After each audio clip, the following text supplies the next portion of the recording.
Good morning. Today we're going to talk about caffeine and we're going to cut about in Lima for the day. But first I need to shut this door because, as I said, we're in Lima and it's the honking capital of the world. Look at this traffic. I'll show you around the Airbnb, but this is what we're dealing with. And they love to honk for absolutely no reason here. Mike and I still haven't deciphered any rhyme or reason behind the madness, but it's the way it is. So let's talk about caffeine. Most people just absolutely fill their heads with caffeine every single day and don't even think about why they do it or if it's actually beneficial for them long term. I'm gonna get into my approach towards it and hopefully it's gonna shed some light onto a new approach for you to take forward. If you've watched any of my videos, you may have heard me refer to caffeine as a wonder drug because that's exactly what it is. When I'm on expeditions, it's so punchy, and even the GDP of these countries that we're in now was built on it. These whole countries from Peru to Colombia to Ecuador in the 1800s built their entire infrastructure off the coffee trade because of how powerful it is as a drug and the Western uses for it. Caffeine improves alertness, improves your mood. It can increase your ability to perform long-term exercise, so when you're doing like extensive cardio or endurance-based events, and it also improves your ability in your short-term burst exercise, so that could be sprinting or going to the gym. Obviously, as I said, it improves alertness, and so that means your work output and your mental cognitive output is highly elevated when you're on caffeine. And when we talk about being on caffeine, what do I mean by that? Your four major sources that most people are familiar with are, I'm gonna start with coffee, obviously the big one. Energy drinks are huge, obviously high doses as well. And then the two, especially from the UK, that have lower doses that people can absolutely smash through in the day and not think about, is cups of tea and cups of Coke. So coffee, you're looking at about 100 milligrams per dose. Energy drinks, anything from 100 to 300 milligrams. Tea and Coca-Cola are roughly around 30 milligrams each, so a third of the previous two. So now you're thinking, sounds great, Adam. I'm gonna go like the Duracell buddy, the Duracell bunny. I'm gonna smash a coffee every day. It's gonna give me more alertness. It's gonna boost my mood, my power output. I'm gonna be better in the gym, but it doesn't quite work like that for two major reasons. One of them is the law of diminishing returns. Your caffeine tolerance is gonna gradually increase day after day if you keep smashing it. And so what that means is you're gonna have to keep increasing the dose in order to get the same level of return. And so you can find yourself chasing the dragon as you do with any other drug. Like, let's not forget, we're talking about a drug here, and you're just increasing and taking it every single day and feeling less and less of the effects, and then you get yourself into a bit of a negative cycle. And the other negative is the dependency as a result of that, and this is the main reason that I manage my caffeine intake. I don't want to be dependent on any drug that's going to affect my performance when I don't have access to it. And so, as you know, if you're a regular member of this channel, we're doing extreme endurance events, we're doing short, sharp bursts in the gym. I've also spent the last 2 weeks in Lima just absolutely cracking on with work, and so I need to be at my best for that, but obviously I don't want to be dependent on something that I don't have access to every single day, and I want to be able to use it as a lever to improve my performance when it's most beneficial for my life in order to do so. And so that is all the information laid bare for you to make your own judgment on how you're going to approach caffeine, except for one more piece actually, which is half-life. Half-life is the time in which it takes for the amount of said drug to half in quantity in your bloodstream. So if you drink a cup of coffee, let's say that is 100 milligrams of caffeine. That means in 6 hours time, the half-life of caffeine is 6 hours, you're gonna have 50 milligrams of caffeine in your bloodstream. And then in 12 hours time, you're gonna have, that's right, 25 grams of caffeine in your bloodstream. So if you were to have a coffee at 8 a.m., at 8 p.m., you're still gonna have 25 milligrams of caffeine in your bloodstream. So you've got a residual amount that's constantly circulating, and that can get you in that cycle of chasing the dragon, so just be aware of that. My general approach to caffeine is I will try not to use it unless I need to. So for example, now, a few intense work days where I've had a coffee in the morning on alternate days just to increase my productivity, or if I'm out and about and I'm cutting around on, you know, suboptimal sleep, probably in the region of like 5 to 7 hours, I'll maybe have a coffee on a day that I need it. Also, if I'm on a huge expedition or I've got a serious or a more important session, whether it's endurance or strength, as I said, I'll have a dose of caffeine to boost my performance there. And generally, just as a rule of thumb, if you need to be, you know, high level constantly, it can be a good idea. Chris Williamson, the owner of the Modern Wisdom podcast, does never more than a day on, day off of caffeine, which is a pretty good approach as well because it resets your tolerance quite constantly. And for me, some people have it more than others, but when I take caffeine, I am absolutely through the roof. If I go 3 days without a coffee and then have one, I'm got an elevated, all of the things, all of the benefits that I told you about for the entire day. It makes me so productive, proper mood boost as well. So it's such a powerful tool as and when you need it. Take with that what you will. Thank you for, well, you're welcome firstly for all of that information, and thank you for listening. Now I'm going to show you the house tour. We've got 2 more days here. We're in Peru, by the way. Yeah, I did say that, but what's the relevance of that? If you're a regular member of the channel, you've seen that we've been cutting about all the way from Cancun in Mexico, through Central America. We went through Belize, through Guatemala, and then we flew for the first time over to Costa Rica. Then we made our way from Costa Rica to Panama, took a boat trip from Panama to Colombia, the only way to get past the Darien National Forest. And then from Colombia, things got a bit dicey. So originally I was going to try and go all the way to the bottom of South America, but the timing was taking longer, the seasons were changing, and I got invited for a free stay in the Bahamas. So I couldn't turn that down. Flew up to Miami, a week there, and then went over to the Bahamas for some jet skiing, shark diving, jet skiing. Have I said that yet? In the Atlantis up there, which was awesome. Then we cracked on again back in the trenches in Ecuador for another mini series, which was fantastic. And then I got pulled up to the same place again, and we've just come back from, yeah, you guessed it, Miami and the Bahamas. So, and did that incredible endurance row, and they are some of the best videos that I've put out on YouTube. So please go and check those out if you haven't yet. I'm sure you have. Fantastic experience and one of the craziest adventures, one of the most criminally underwatched adventures for the quality on YouTube. So go and check that out. That brings us back now to Lima. The logical choice after Ecuador was down to Peru. That's where we are. And I've got about 5 or 6 weeks of incredible adventures here, which of course you're invited to come along for the entire ride. Starting in Lima. We're here now, like I said, I've been cracking on with work. There's gonna be a huge announcement on my Instagram what that's regarding, because it's super exciting and so many of you are gonna benefit from that, but I'm not gonna give any more than that away now. Today, it's going to be a kind of day in the life in Lima, and then we're going to cut down to the sand dunes. The local sand dunes, one of the best things to do, only a 4-hour drive away from the city, which is what we've got coming up next. But firstly, let's talk through the Airbnb. Mike, where should I start? In the kitchen. Good idea, good idea. This is the kitchen, an induction hob. We've got all the utensils you could ever require, including a kettle, which can be used for making a caffeine-based drink. And also, what's this called? Coffee maker. Yeah, makes sense, right? I actually haven't made my own coffee for most of my life, so cafetières, coffee makers, it's all new to me. Mike had to show me how to use that one. Obviously got to use a filter, it's not ideal, is it? Just aimlessly going through drawers now. Yeah, that's the kitchen, pretty small. We're in like an apartment building, which has a pool, which is cool. We went in that last night. Fridge, let's not talk about that mint, should we? Or should we? Best forgotten. This is the same as what's in that bowl there, and it absolutely stinks. Probably the worst smelling food I've ever consumed. It's just meant to be mince, but well, obviously can't smell it through the plastic, but it really smelled. I was worried about eating it, but I've woken up healthy and fine this morning, so just protein, isn't it?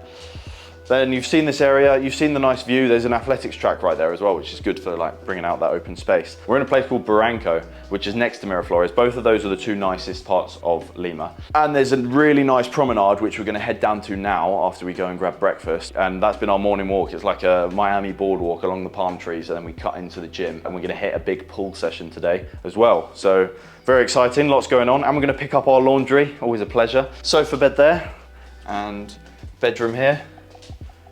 All the pillows you could ever need, nice view, and AC, because it's actually first time at sea level other than the Bahamas for a very long time, so it's pretty hot and stuffy when that midday sun gets rising. We're now in the bathroom, just a standard bathroom in it.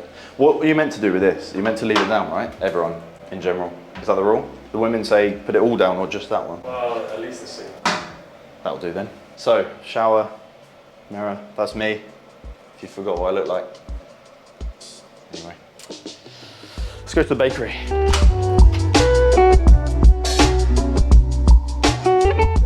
And the thing with zebra crossings is here, they're not really zebra crossings, they're just zebras, because the cars don't, there we go. Cars generally don't want to stop, and you got to force your way through without getting run over. Maybe it was the presence of the camera that allowed us to sneak through. These are unreal. Some of the best croissants I've ever had, so I've been sucked into a routine of getting one every day. Don't tell anyone. Bit of fruit, we've been lacking on fruit the last couple of days. That's not fruit, that's a pechuga de pavo, so turkey. And that is orange juice. And we're gonna get blueberries and water, and then crack on with the breakfast. I'm smashing, the ciabattas are so good, I'm smashing the eggs on toast at the moment. Make one of them fresh so you can watch me eat that. Time to get the eggs and toast on.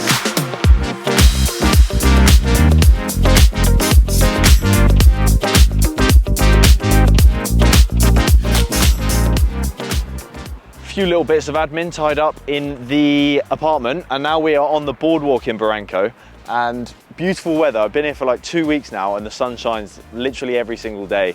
Oh, there's some sailboats out there as well. This is the boardwalk along Barranco. It goes all the way down along this part of the city, and it's luckily our route to the gym. So super peaceful walk with the ocean breeze coming through. All of Lima is obviously built along the Pacific Ocean, and it's got a beautiful skyline. Like rivals Miami in some places, all of these palm trees all the way down. No better place to do a morning stroll, and also I'm gonna do my morning run here tomorrow as well, because the streets are empty at about 7 or 8 a.m, so it's perfect. Plan of action now, continue this wonderful walk, try not to get sprayed by that man, and then make our way into the gym for a pull session. Let's get it.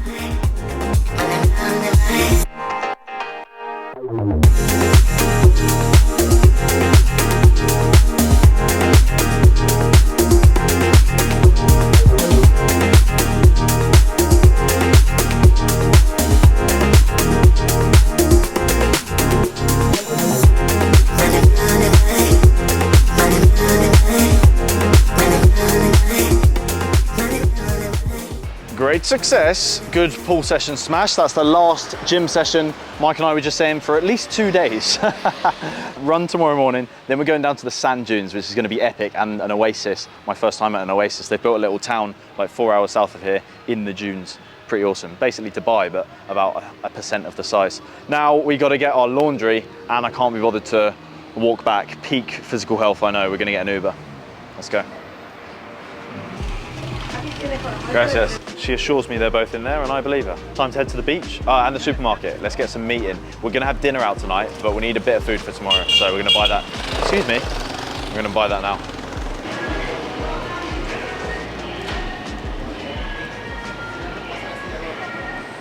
Check this out.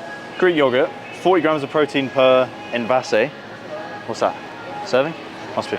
Container. And it's mango and maracuja flavor, which is brilliant. I love mango and I love maracuja. I'm gonna buy this.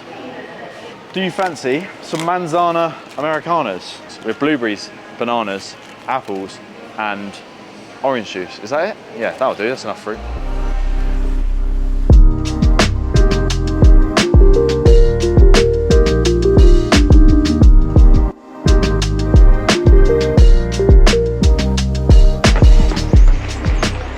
You've just got to put your shoes on and go, man. I don't normally talk about anxiety because it's not really something I especially identify with, but you know that feeling in the morning, you wake up and you think, bed was comfortable, I'd rather not leave the house, the comfort and security of the house, rather not exercise, just want to recede into my bubble of mediocrity. Because you don't have the endorphins flying around, it's so easy to convince yourself that that's the right decision, that you actually should stay because you're tired or because you don't want to, and you should love yourself. But it doesn't work like that. Trust me, 10 years of experience, it really doesn't work like that. You trick yourself, or you lace your shoes up, you go to the gym, you go for your run, whatever it might be, and then 10 minutes in, you're like, what the hell was I thinking? Trying to wuss out like that. Feel so much better now. Mental clarity's coming back. You could be proud of yourself because you actually achieved something straight off the bat at the start of the day, instead of just being a spineless little weakling that doesn't try. And that's the main thing, just try. How often can you say, you know, I gave 100% today? For me, increasingly, it's quite often. But I've gone through years where I didn't give 100% for a single day. So just think about that. Anyway, I am doing a little half an hour trot in the region of 5k and enjoying the sun, getting the sun on my face, staying fit, because we go to the sand dunes tomorrow. And that's the end of the boardwalk into the less touristy part of town now, but it's still nice, still safe. I do love this part of Lima, Barranco and Miraflores. I'll be back here on this trip, I'm sure. I'm passing through because you can't really leave the country through Cusco. About to turn around, just doing a little loop, and I'll meet up with Mike. He's on a walk, get cracking with the day.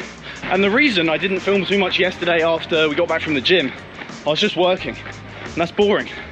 No one wants to see that. But then I don't show it, and people always think, oh, you're unemployed, must be nice. What does he actually do? Where does he get his money from? And the answer is, I'm an online coach.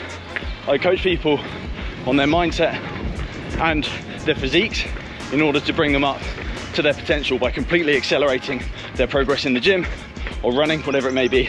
My roster's full at the moment and always full.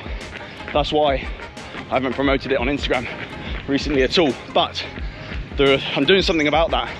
I'm launching an app in the next near future. So I've been working so hard on that for months, and it's nearly out. You'll hear about it here as soon as it is, and on Instagram. So if you really are struggling to reach your potential, unlock all of the fitness, the muscle mass, the leanness that's within you, because you lack direction or discipline, this could be a no-faff answer for you, because the fitness industry is just full of nonsense and people trying to make money from selling something slightly different, when really you need all the basics, a fantastic strategy and an ability, a framework to commit to it, which is exactly what I'll offer in this app. So stay tuned out in the next few weeks. Done, nice 5K, nice and slow, 30 minutes in the beaming Lima sun. It's only 9 AM and it must be over 30 degrees. Absolutely scorching. Time to head back to the apartment, and I'm going to show you the pool right now as well. Good afternoon, we're by the pool. Sunny, innit, Neymar? I wanted to talk to you about something pretty serious. The plan of the trip has now changed, as you know. Originally, we were starting in Mexico and going to the most southern point of South America, but time passes, it waits for no man, as they say, and that means that the plan now is to eke out every adventure in Peru before the next chapter of the channel starts. So I'll be back to South America for sure, but ahead of us we've got about a month of insane adventures in Peru, and then the next chapter starts, as I said. So it's only fair. I told you about that zigzag path that I've taken all the way from Mexico down to here, back to the Bahamas, back down, back to the Bahamas, you get it. It's only fair to kick off the last set of adventures in Peru the same way we kicked off in Mexico. I was rated 6 out of 10 by cameraman Mike on my pool entry into the pool in Isla Mujeres, and now I'm going to try and get a 6.1. So Mike, don't be biased, just make a fair call on whatever you think of this flip, all right? It was 8 out of 10. It was 8, he says. So I've got to get an 8.1 out of 10. That's a hard ask. Right, let's do this then. I'm ready for action. Can't you tell from the enthusiasm and my posture? 8.1, here we come. It's not very deep, so I'm going to need some leniency in the scoring, and also the floor is absolutely roasting, so that's why I'm stood in the shade right now. No free feet, actually, don't give them any more of that. There's 2 people in the pool, so I don't want to upset them. I'm going to do some form of bomb dive hybrid. Let's do it.